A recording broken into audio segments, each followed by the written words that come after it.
Well, if you came for the Walter White version, you're in the wrong place. You're not going to find Kyle O in a Tyvek suit wearing a respirator here. This is about instilling better habits in how we fly paragliders.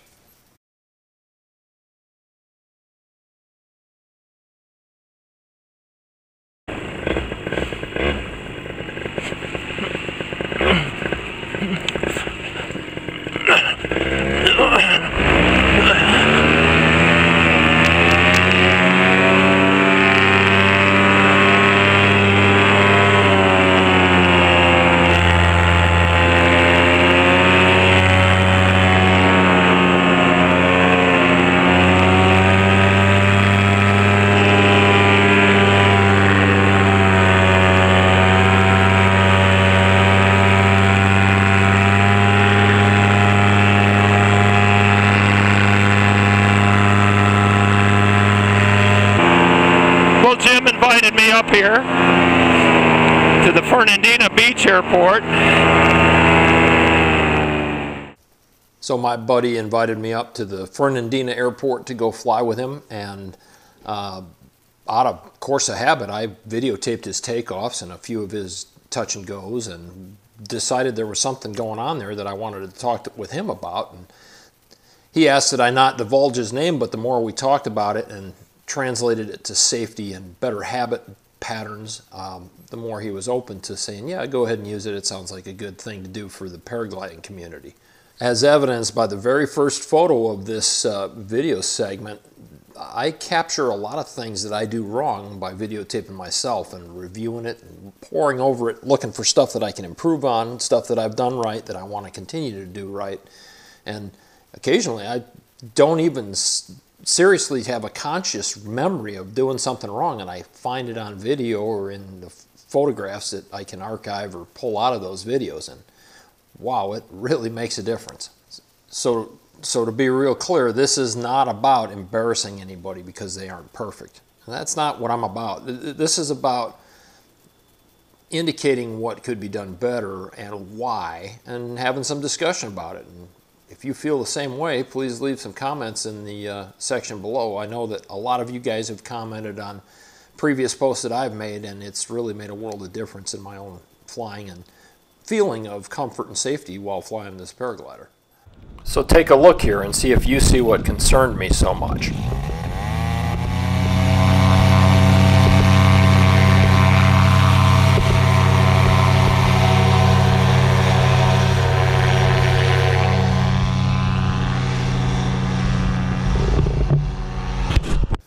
So if you saw what I saw there, we had about 8 miles an hour of headwind when this takeoff happened. And you know, us old guys don't like to run a whole lot more than we have to.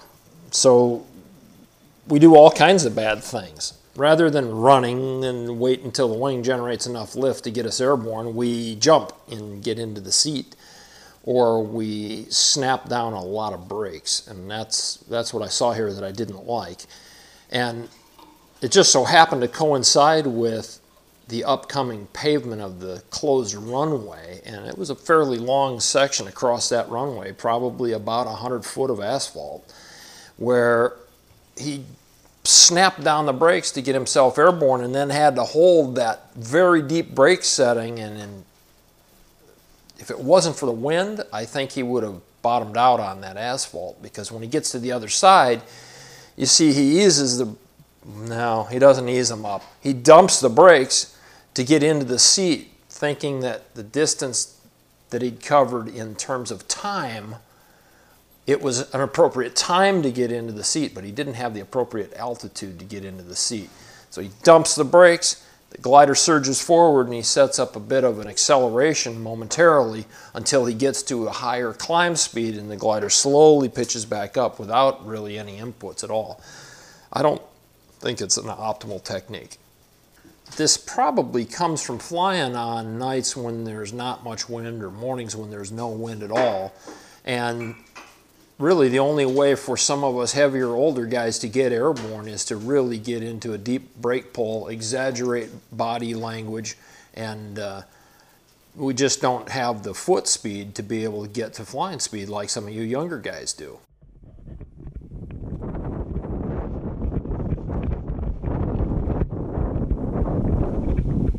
nice.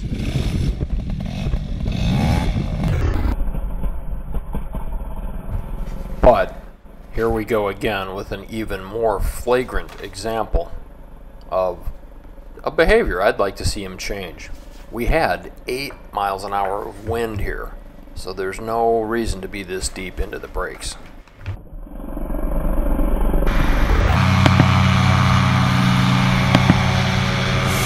Get off the brakes, way too much brakes. Wow. Sink brake. Wow, very close to Sink stalling brake. the wing there. And Sink I want brake. him to break that habit. I want him to get in the habit of building energy and altitude, not one or the other. Splitting that excess thrust between acceleration and climb is the answer to doing this safely. Sacrificing speed for a few feet of altitude puts you dangerously close to having a stall accident right after takeoff. So any given takeoff requires more thrust than level flight.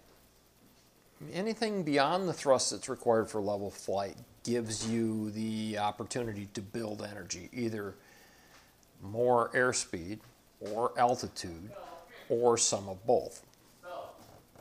So in my perfect world, I would like to see everybody bank a little bit of both, a little bit of acceleration and a little bit of altitude, splitting the difference somewhere between the two. Altitude can always be converted to airspeed.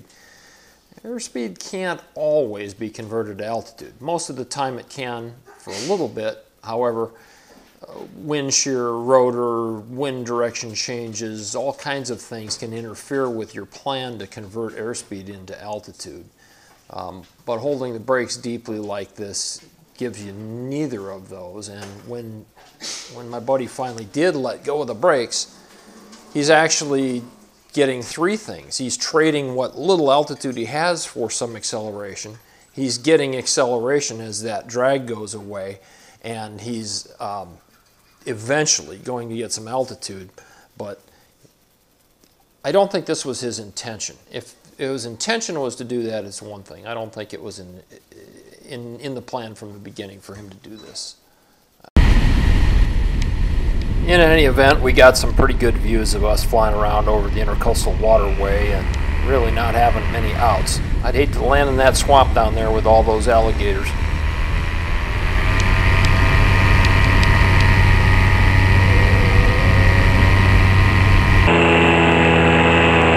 And there just ain't anywhere to go.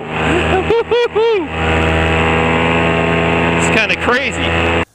So if you want to make some improvements, videotape yourself flying and scrutinize the video.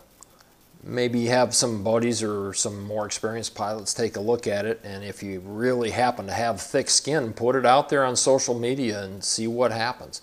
You'll be surprised at what you'll learn about yourself and what you'll learn about paragliding in general, because people watch this stuff and they have a lot of fun critiquing it, and it's not all vindictive. Like I said, I've learned an awful lot by doing exactly what we're doing here on this video. Thanks again, Jim. Good luck to you, buddy.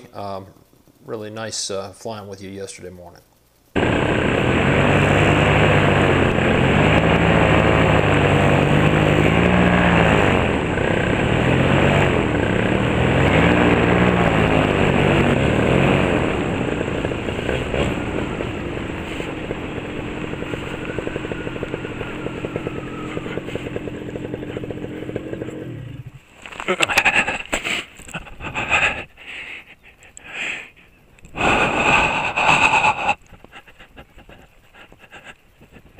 Wow, that wind picked up.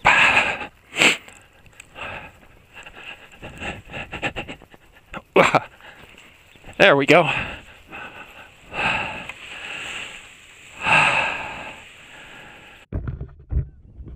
Parachutist number 2.